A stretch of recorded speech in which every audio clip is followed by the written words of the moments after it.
Look, let's say you're socially anxious. Okay, so what happens when you're socially anxious? You go to a party, your heart's beating. Why? The party is a monster.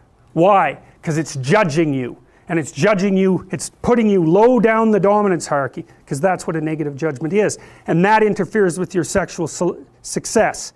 And that means that you're being harshly evaluated by nature itself. Right? So you are confronting the dragon of chaos when you go into the social situation. And so what do?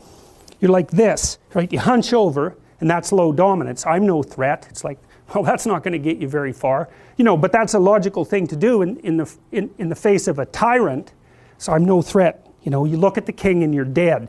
I'm no threat. I'm hunched over. And then what's happening internally? What are people thinking about me? What are people thinking about me? Am I looking stupid? Am I looking foolish? Geez, I'm awkward. I hate being here. Man, I'm sweating too much. It's all internalized, right? It's all self-focused. The eye isn't working. What do you tell people? Don't stop thinking about yourself, because you can't. It's like, don't think of a white elephant.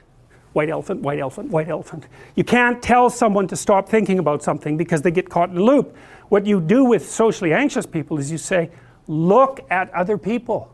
Look at them, right? Why? Because if you look at them, you can tell what they're thinking.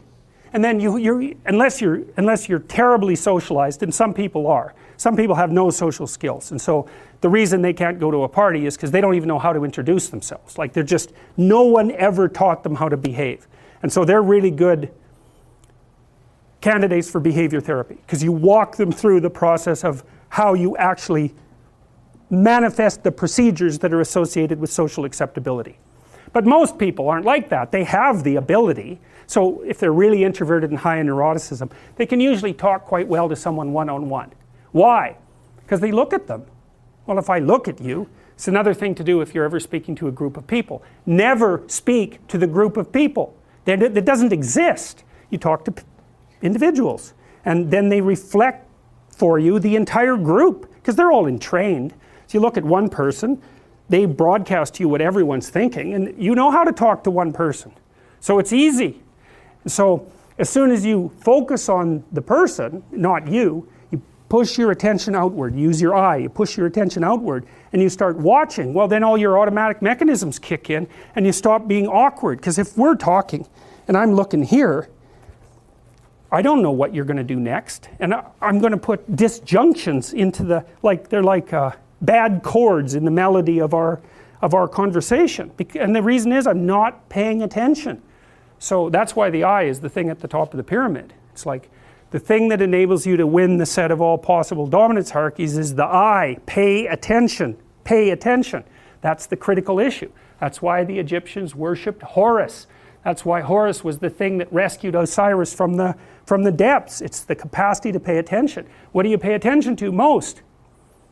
What your right hemisphere signals as anomalous. It attracts your attention. It's like, this isn't going quite right. I'm not looking at that. Wrong. That's what you look at. That's what you look at. What's not going right, because that's the terrible monster that might eat you, but it's also the place you get all the information.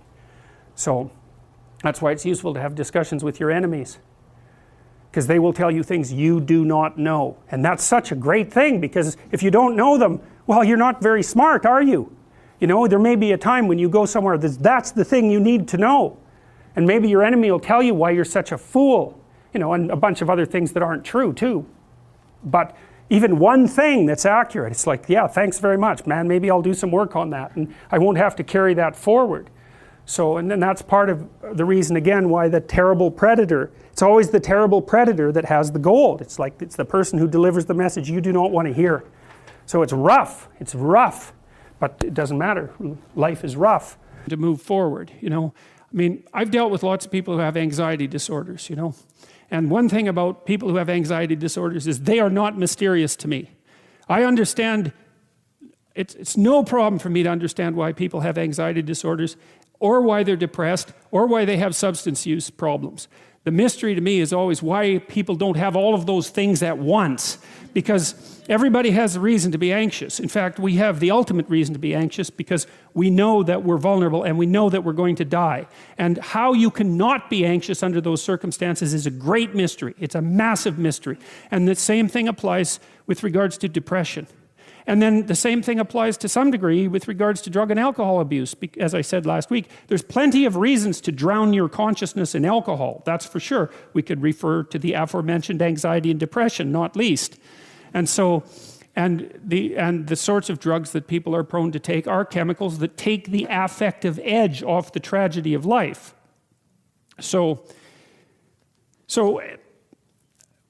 back to the issue of fear. I mean, Abraham is self-conscious, that's what this commentary says, but the thing is he moves forward despite that. He's self-conscious and he knows the danger, but he moves forward despite that. And that's actually the appropriate response in the face of actual non-naive understanding of what constitutes life. Like if you're naive and you move forward, it's like, well, what the hell do you know?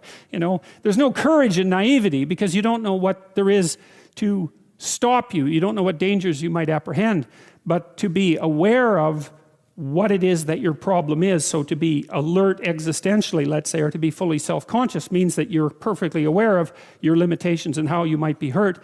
And then to make the decision to move forward into the unknown and the land of the stranger. Anyways, I would say that's one of the secrets to a good life. And I can say that really without fear of contradiction, I would say, because the clinical literature on this is very, very, very clear. What you do with people who are afraid and to some degree depressed, but certainly anxious, is you lay out what they're anxious about, first of all, in detail. What is it that you're afraid of? What might happen? And then you decompose it into small problems, hypothetically manageable problems, and then you have the person expose themselves to the thing that they're afraid of, and what happens isn't that they get less afraid. That isn't what the clinical literature indicates exactly.